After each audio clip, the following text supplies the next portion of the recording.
कहाँ कैसे? अर्जुन भवन हमको बताइएगा ना।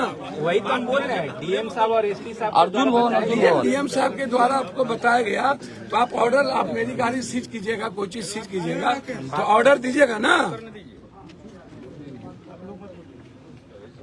आप लोग नहीं बोलिए, बोलिए ना कि ऑर्डर, बोलिए ना ऑर्डर हमको दे देना कि गाड़ी घर में लगी हुई है, झंडा लग रहा है, गाड़ी रोड पर तो चल ही रहा है। एसडीपी और साहब भी आ गए। हाँ हेलो, जी नहीं अर्जुन भवन ऑर्डर घर में किसी का गाड़ी लगा रहेगा, कैसे आप ऑर्डर कर दीजिएगा भाई? जी जी जी। पिंटू हाँ नहीं है, अभी गाड़ी बाजा नहीं बज रही है, बज रही है आप आज के बाद नहीं आई बज है। रही थी गाड़ी हमारी। हमें आपसे मैंने आपको क्या दुश्मनी तो 26 के बाद दिखेगा ना, छोड़ दीजिए ना 26 तक।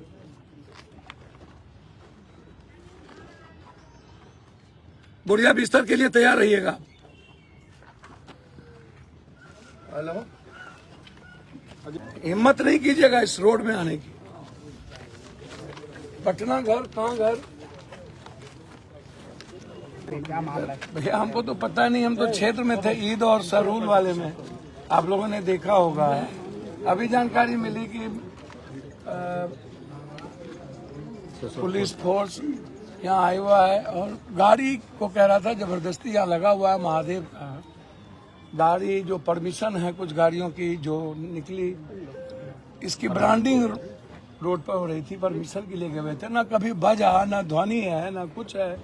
उसके बाद तो यही तो कारनामे, और खास तौर पर मैं पहले भी कहा हूँ और मैं चुनाव आयोग से भी आग्रह करूंगा कि इस तरह के रवैये से, जो जिसका मुझे पहले भी शंका थी, और इस तरह के रवैये से मैं जब इस देश के किसी दुनिया में नहीं डरता ही नहीं हूँ, और पूर्णिया कभी डर का नाम रहा ही नहीं। और मुझे लगता है कि जितना ये लोग परेशान करेंगे ना, उतना भगवान इनको सुबुद्धि दे और परेशान करे। इनकी जो मानसिकता बनी है, जैसे दिल्ली में ईडी सीबीआई की मानसिकता होती है, वैसे चुनाव भर ये लोग जो बड़े, करूंगा डीएम साहब और एसपी साहब से, किसी भी प्रक्रिया के पहले आपका ऑर्डर होना बहुत आवश्यक है। मुखेर कानून का कोई ऑर्डर नहीं आवे, ये सही नहीं होगा। और किसी के कार्यालय में आकर के आप वर्कर्स को धमकाएं और जबरदस्ती गाड़ी ले जाना चाहें, जो प्रताड़ना की सीमा है। एक तो पहले गार्ड ले लिया गया, बीएमपी गार्ड पट्टा में, यहाँ अभी तक नहीं दिया गया। उस वक्त भी मैंने यह आरोप लगाया था, कहा था इन लोगों की मनसा है पप्पू यादव को मरवाने की। मैंने गार्ड जब लिया तो उस वक्त भी ये बात मैंने कही थी। मात्र 4 गार्ड हैं, जबकि वाई ग्रेट में मेरा भारत सरकार के द्वारा ऑर्डर है, वो ऑर्डर मैंने दिया है। जिस दिन कांग्रेस मैंने ज्वाइन की थी, उसी दिन बीएमपी गार्ड को हटा लिया गया। मैंने कई बार पत्र लिखा, एसपी साहब से बातचीत भी की, लेकिन अभी तक हाउस गार्ड नहीं दिया गया।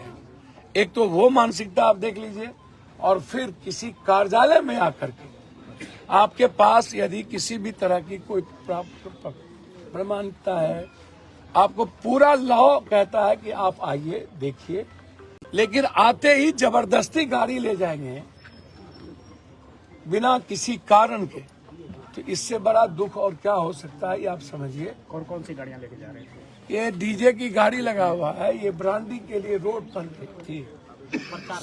4 गाड़ी है, सभी परमिशन लिए हुए हैं, सब कुछ लिए हुए हैं, बिना किसी ऑर्डर के अन्य पार्टियों की सब कुछ बज रहा है, चल रहा है, कोई ऑर्डर नहीं है, और आप कार्यालय आ गए।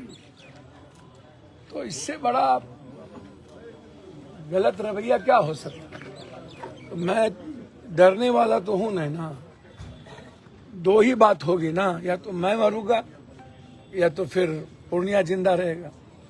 मेरे जीते जी पूर्णिया के सम्मान पर मेरे मरने के बाद ही किसी को दुनिया में यह हैसियत होगी, चाहे दुनिया की कोई ताकत। लॉफुल जो भी होगा हम उसको एक्सेप्ट करेंगे। हमारे कोई भी ऑफिशियल कार्य के अलावे जो चुनाव आयोग कहता है और चुनाव आयोग के नियम कहते हैं, हम उसी चीज को करें। किसी भी इसके पीछे वजह क्या लगी? गाड़ी लेने के लिए यहाँ पुलिस यहाँ पहुंची। जांच किया जा रहा है कि गाड़ी में परमिशन है कि नहीं है। कागज की जांच किया जा रहा है कि ये गाड़ी रोड पर था तो परमिशन के लिए गया था। इन्होंने बताया कि परमिशन के लिए गया था, उसका हमने लिया है कागज, उसको हम एसडीओ साहब के यहाँ भेजेंगे। सिंगल विंडो में आवेदन है कि नहीं है, इसकी जांच होगी। क्या आरोप क्या लगा हुआ है? जांच किया जा रहा है। आरोप कुछ नहीं है। आरोप क्या है? गाड़ी का जांच हो रहा है कि इसकी परमिटेड गाड़ी है कि नहीं है, और उसमें डीजल लगा है कि नहीं, डीजे बजा है कि नहीं, ये सब जांच हो रहा है। कितनी गाड़ियाँ जब्त की जा रही है अभी? अभी जब्त कुछ नहीं किया जा रहा है, अभी जांच के लिए आए हैं।